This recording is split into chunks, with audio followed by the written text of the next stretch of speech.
चलो भाई, अगले टेंस का नाम क्या है? Future indefinite. बेटा इंडेफिनिट के दो लगवाए थे केवल मैंने, कौन कौन से? प्रेजेंट इंडेफिनिट और पास्ट इंडेफिनिट, दो ही लगे। अब अगला वाला कौन सा लिखेंगे अपन? Future indefinite. चलो बेटा, फ्यूचर इंडेफिनिट एक सरल सा टेंस है, उसमें कुछ नहीं है, सबसे सिंपल है फ्यूचर वाले की। फ्यूचर वाले के सिंपल इसलिए है कि उनका कारण है, तो उनमें ना तो एस लगाने, ना ईएस लगाने, ना आईएस लगाने, ना सेकंड फॉर्म लगाने, ना कुछ लगाने। सबसे कठिन टेंस माने जाते हैं जो अपन पढ़ चुके हैं, प्रेजेंट इंडेफिनिट और पास्ट इंडेफिनिट। इन्हें सीख लिए माने बारह टेंस याद करना संभव हो जाएगा, सरल हो जाएगा। मैंने आपके लिए सबसे पहले टेबल में नाम था, टेंस का नाम हुआ पहले ऑप्शन में, और मैंने कहा था दो पेज छोटे ना भैर में लिखना। टेंस के नाम के बाद पहचान वाला था, पहचान के बाद आपकी लिखी थी सहायक क्रिया, और सहायक क्रिया के बाद लास्ट में थी मुख्य क्रिया। ये डिब्बे बनवाए थे मैंने चार। टेंस का नाम, पहचान, सहायक क्रिया, मुख्य क्रिया है ना। टेंस के नाम में लिखेंगे फ्यूचर, फ्यूचर इंडेफिनिट टेंस। पहचान में लिखोगे वाक्यों के अंत में गा, गी, गे आदि शब्द आते हैं। ठीक है बेटा। और आगे सहायक क्रिया होती है इसकी विल, और ऑब्लिक में सेल। बेटा ध्यान रखना, सेल आती है आपकी आई और बी के साथ, यानी आई करता आएगा तो सेल लगाने, और बी करता आएगा तो सेल लगाने, और फिर आएगा आपका शेष सभी के साथ, शेष सभी के साथ। ध्यान रखना इस चीज को, सेल का यूज करना है। आई और बी, आई माने मैं और बी माने हम, दो कर्ता अगर मिलते हैं तो सेल का यूज, बाद बाकी का सभी में बिल का यूज। अब इसमें लिखेंगे अपन मुख्य क्रिया का फर्स्ट रूप आता है, कौन सा आता है? भी का फर्स्ट रूप। ठीक है ना, सेकंड फॉर्म लगाने ना कछु लगाने। दूसरा टेंस देखो, दूसरा टेंस आएगा बेटा आपका, अब आ जाता है अपना प्रेजेंट का कंटिन्यूअस। प्रेजेंट का continuous, present continuous tense. Continuous में क्या लिखा था? कंटिन्यूअस की पहचान लिख लो बेटा। पहचान में लिखेंगे अपन, पहचान का लिखने बार बार, पहचान तो यहाँ हेडिंग हो गई, ये के नीचे लिख लो डायरेक्ट। पहचान में लिखेंगे वाक्यों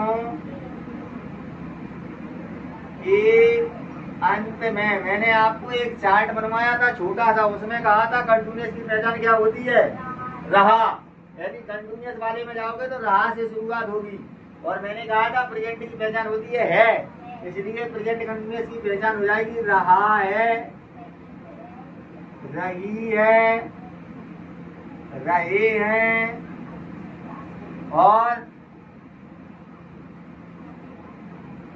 आदि शब्द आते हैं।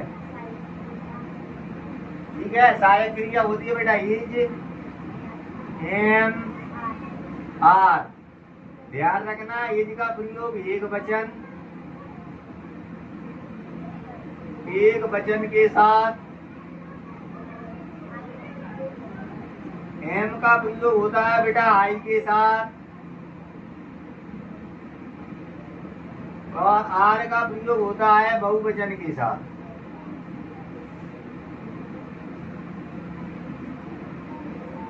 ठीक है।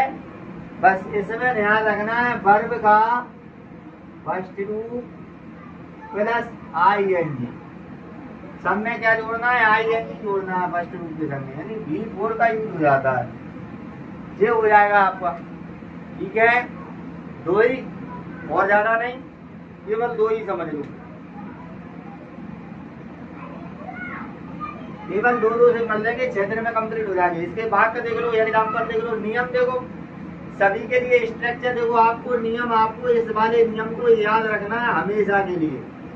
कि सबसे पहले कर्ता आता है, क्रिया कर्ता के बाद क्या आता है? सहायक क्रिया आती है।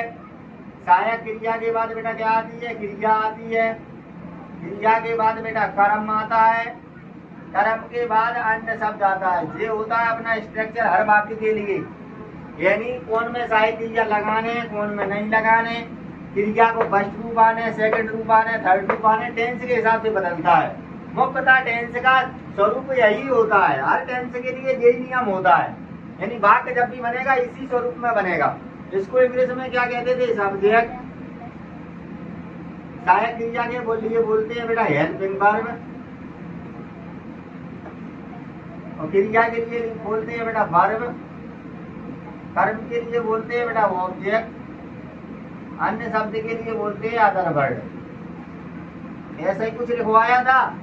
अब इसमें अपने पास स्ट्रक्चर ये हो गया। अब आप कहोगे कि यहाँ जो हेल्पिंग वर्ब लिखी है, सहायक क्रिया लिखी है, अब अगर अपन इस वाले टेंस का नियम लिखेंगे अफर्मेटिव के लिए, अफर्मेटिव का अगर इसका नियम लिखोगे तो क्या आएगा? सबसे पहले सब्जेक्ट। सब्जेक्ट के बाद अब सहायक क्रिया क्या है? विल या शेल आएगी। सहायक क्रिया क्या है? विल या शेल है, तो सहायक क्रिया क्या को लगेंगे? विल शेल लगेंगे। प्लस में आ जाएगा वर्ब। अब वर्ब में क्या लगाना? देखो वर्ब फर्स्ट रूप प्लस आईएनजी जोड़ने रही में। अब नियम के हिसाब से आ गया, इसलिए आईएनजी लगना है।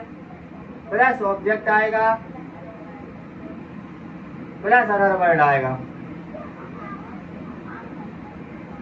अफर्मेटिव वालेगा, इसके अफर्मेटिव का अगर नियम लोगे, ये काय का हो गया? फ्यूचर का। ये काय का हो गया? फ्यूचर इंडेफिनिट का। ठीक है, पूरी स्पेलिंग लिख लेना।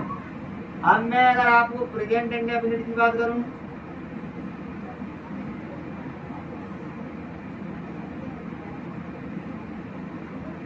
कंटिन्यूअस इंडेफिनिट का,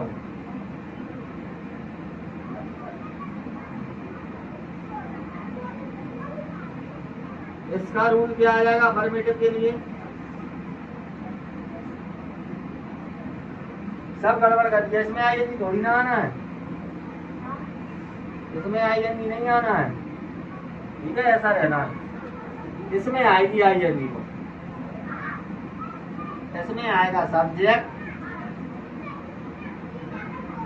प्लस ये जो है हमार वो ये आएगी, इसमें से प्लस आ जाएगा वर्ब का फर्स्ट रूप,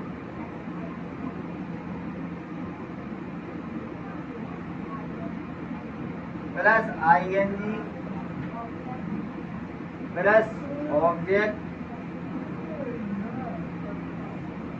प्लस अदर वर्ड।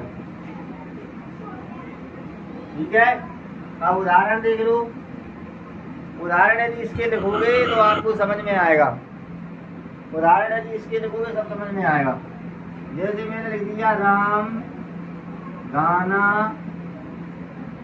गाएगा, तो राम हो जाएगा। अब देख लो बिल आने के सेल आई या बी है का? नहीं आ। करता आई या बी है का? नहीं आ। राम है तो क्या लगाना? बिल। तो राम बिल। बिल के बाद क्या आना है? वर्ब का फर्स्ट फॉर्म यानी गाना। काय माना होता है? सिंग। तो क्या गा रहा है? एक गीत सॉन्ग। तो जो ऑब्जेक्ट में आ जाएगा अदर वर्ड है नहीं, जो बन गया। या इसी का दूसरा लिख लो, बे नहीं, हम वाले से बनाओ। हम किताब पढ़ेंगे, क्या आ जाएगा? बी के संग में सेल आएगा, तो सेल। पढ़ना काय माने होता है? रीड और बुक। क्लियर? अब अगर कंटिन्यूअस वालों के उदाहरण देखें, इसके उदाहरण लिखे प्रेजेंट वाले के, तो मैंने लिख दिया मोहन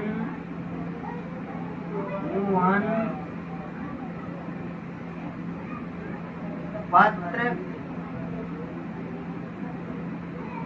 लिख रहा है, तो बन जाएगी मोहन। लिखना काय माना होता है? राइट। पहली साइकिल ये आएगी, ये आएगी, हम आएगी, आर आएगी। देखो और आई आ रहा है करता तो हम लगाने, बाद बाकी को एक वचन के संग ये आर बहुवचन के संग। मोहन तो नाम है ना, तो नाम कैसा में आ जाता है? एक वचन में। ही सीट नेम काय में आते हैं? एक वचन में। तो नाम है तो एक वचन आ जाएगा, तो ये लगाएंगे। लेकिन ना काय माने होता है राइट माने, WRI, W double R I, I हटा दो, ई हटा दो और ING लगा दो। राइटिंग पत्र होता है लेटर। समझ आ रहा है? मैंने लिख दिया वेग खाना पका रहे हैं। दे के संग अब आएगी आर। आर पकाना होता है कुक, कुकिंग हो जाएगा। ING जोड़ना है फूड। बैक माने भी पकाना होता है, ध्यान रखना। क्या आएगा? अब इसका बना लोगे नेगेटिव इंट्रोगेटिव। नियम तो बदल लोगे क्या नहीं बदल पाओगे? बदल लोगे। एक नियम से आपको समझ में आना चाहिए कि इसका नेगेटिव लिखेंगे तो क्या आएगा? नेगेटिव वाले का रूल चेंज नहीं होगा। क्या चेंज हो जाएगा बताओ? नेगेटिव वाले में देखो क्या बदल जाएगा। केवल जो अपने पास सब्जेक्ट लिखा था ना, सब्जेक्ट आएगा। जो अपनी सहायक क्रिया लिखी थी का, जैसे बिल ऑब्लिक सेल नहीं थी, तो इसके बाद क्या लगा देना? नॉट। नॉट के बाद क्या आ जाएगा? वर्ब का फर्स्ट रूप।